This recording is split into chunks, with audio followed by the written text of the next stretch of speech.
Howdy, Immortalium here, and today I'm going to be reviewing Legend of the Forest by Osamu Tezuka, one of the experimental short films that he produced, and one of the films that is available in the astonishing work of Osamu Tezuka. Now, in order to discuss Legend of the Forest, I think it's important that we discuss a bit of its production. So, Osamu Tezuka wanted to tell a story of the conflict between man and nature, and at the same time, he wanted it to show the evolution of the animation medium. It was intended that it would be 4 parts, all set to Tchaikovsky's Fourth Symphony, but unfortunately, before he passed away, he only managed to get parts 1 and part 4 complete. Now, it is interesting to note that his son, Makoto Tezuka, did unveil that part 2 was finished, and he released it at some animation festival, but I haven't seen that film as it is not included in this box set, so I'll only be covering parts 1 and part 4. So having discussed all that, the question is, as always, is Legend of the Forest any good? And that's what I'm going to be discussing today. So let's get started. So what is the story of Legend of the Forest? Well, there's actually 2 stories, one for each part. So part 1 actually covers a squirrel. So basically, at the beginning of the film, a tree is being cut down by a woodcutter, and inside this tree is a family of squirrels, a father squirrel, a mother squirrel, and a bunch of baby squirrels. And the father decides that he is going to move each baby individually over to another tree. However, as he is transporting these babies, he accidentally drops one, and he believes that it is gone, that it is killed, etc., and continues to move all of the other babies over to this other tree. Meanwhile, that baby that he dropped actually ended up on a tree. The tree decides to take care of it, to nurse it back to health, and that's how the story begins. And with regards to the story of part 4, the segment opens up with an army of woodcutters cutting down the forest using machines and everything. And as you might imagine, the forest denizens are quite upset by this. And so they decide that they're going to send a group of representatives with a plant to the leader of these woodcutters in order to make peace, in order to be able to stop the cutting down of the forest, etc. So I have to say that first off, I really love part 1. I really love the story of part 1.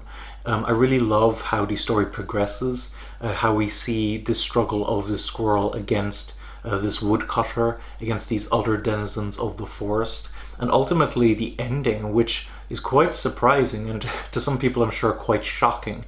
Now, I've heard a lot of people say that this first part is mean-spirited, and to some extent I understand where they're coming from. There's a lot of really cruel, bad things that happens to this squirrel, and to some people they may find that very unpleasant. But to me, there's something about this style that I just absolutely love. It reminds me of classic Disney movies where it kind of lulls you into a false sense of security of, oh, this is so cute, this is adorable, and then they hit you hard with the darker aspects of life, with the abuse that this squirrel goes through, with some of the losses that he goes through. It is truly an affecting work and very emotional, and truly a story that can only be told through animation. Now, having said how much I love part 1, what are my thoughts on part 4? And the answer is that I like part 4. I think it's still really good. I don't love it as much as I love part 1.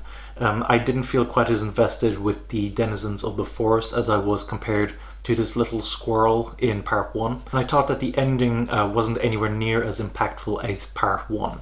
Of course, I do have to wonder if I had seen part 2 and part 3, how much more invested I would have been into part 4.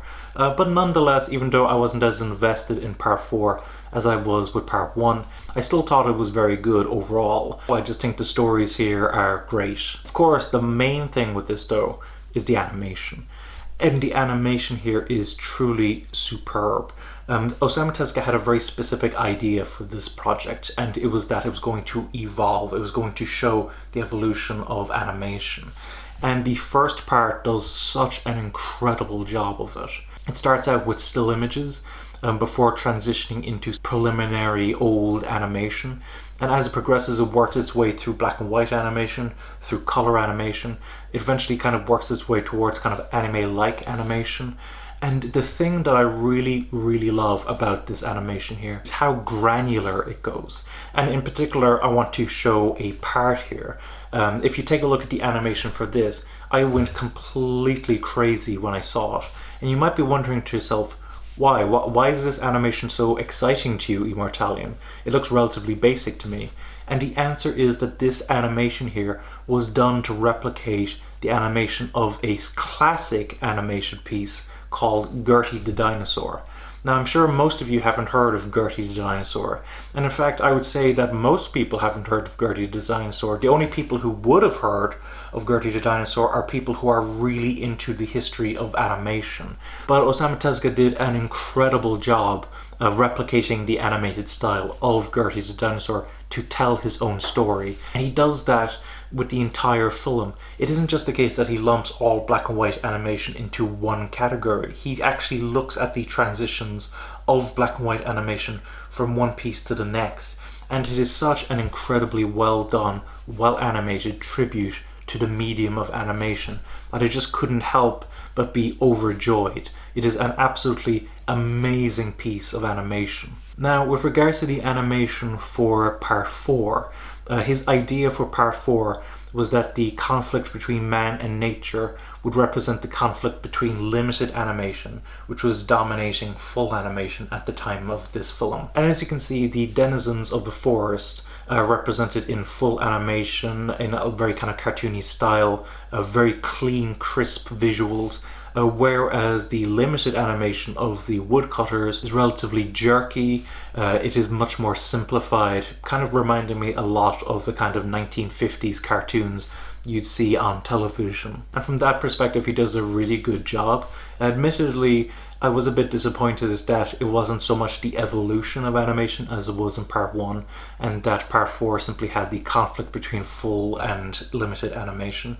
But I still think Osamu Tezuka did an incredible job with that part 4. With regards to the music, now as I mentioned before, this is all done to Tchaikovsky's Fourth Symphony, and it actually works really well for the visuals here, managing to elevate the emotions of many scenes, particularly in part 1.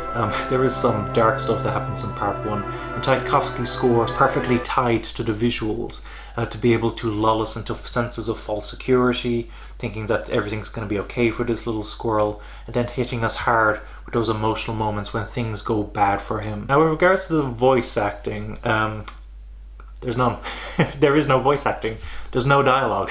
The entire movie is told through visuals and music. So there isn't actually any voice acting at all. But the animation and the visuals do a fantastic job of investing us in the story, to the point where I wasn't missing at all the fact that we had no voice actors or actresses. So in conclusion, what are my thoughts on Legend of the Forest? I absolutely loved it. And as much as I loved some of these other shorts in this collection, I have to say that of all of these films, my favorite is Legend of the Forest. I think it is such a brilliant tribute to the medium of animation. Now, I admit that if you're not familiar with the history of animation, a lot of these references are going to go over your head, and you might find yourself a bit disappointed with it. For me, someone who is invested in the medium of animation, who loves it in all of its forms, and is absolutely fascinated by the history of the medium, I think that this is such a terrific work, and I'm incredibly happy to have been able to see it. With regards to who I would recommend it to, obviously animation fans. And of course, if you're a fan of Osamu Tezuka, you certainly can't go wrong checking out this film. Besides that, as much as I loved this movie, I think that the people that it's targeted towards is very specific. So I'll leave it up to you, the viewer, to decide whether or not you want to go check out this film. But for me, absolutely loved it. So that was my review of Legend of the Forest. Let me know your thoughts on Legend of the Forest, whether you have seen it, whether you have liked it, whether you have disliked it, all of the animation references that are in Legend of the Forest.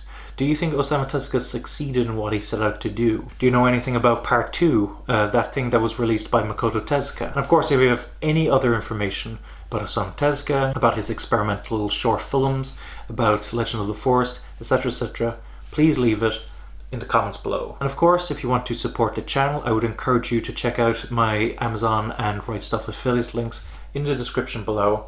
When you purchase an anime or manga through those affiliate links, not only are you supporting me, not only are you supporting the channel, but you're also supporting the anime and manga industry. So I would highly encourage you to use those affiliate links to purchase your anime and manga. Thanks for watching. Don't forget to comment, rate, subscribe, and bye-bye.